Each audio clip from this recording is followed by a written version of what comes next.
അമ്മ സംഘടനയുമായി ബന്ധപ്പെട്ട പ്രശ്നങ്ങൾ ചർച്ചയായിരിക്കവേ മകന്റെ കാര്യവുമായി ബന്ധപ്പെട്ട് വന്ന പരിഹാസ കമ്പിന് സോഷ്യൽ മീഡിയയുടെ മറുപടി നൽകി മാലാ പാർവതി.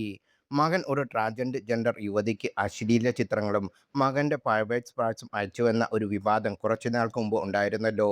ഇപ്പോൾ ആ കേസിന്റെ അവസ്ഥ എന്താണ്? മാതൃകാപരമായി അവരെ കല്യാണം കഴിപ്പിച്ചു കൊടുത്തു കാണുമെന്ന് കരുതുന്നു എന്നായിരുന്നു കമന്റ്. ഇതിന് വ്യക്തമായ മറുപടി മാലാ പാർവതി നൽകുന്നു. സീമ മിരീന്നിന്റെ കല്യാണം കഴിഞ്ഞു. അവര് കേസ് കൊടുത്തില്ല. കേസ് കൊടുക്കുന്നുണ്ടെങ്കിൽ കൂടെ വരാം എന്ന് പറഞ്ഞതാണ്.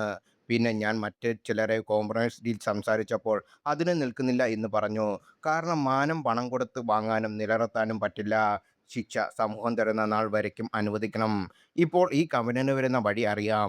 മറുപടി നൽകേണ്ടതുണ്ട് എന്ന് തോന്നി. കാരണം ഈ ആരോപണത്തിന്റെ പേരിൽ 6 വർഷമായി പൊതു ഇരടത്തും എൻ്റെ മകൻ വന്നിട്ടില്ല.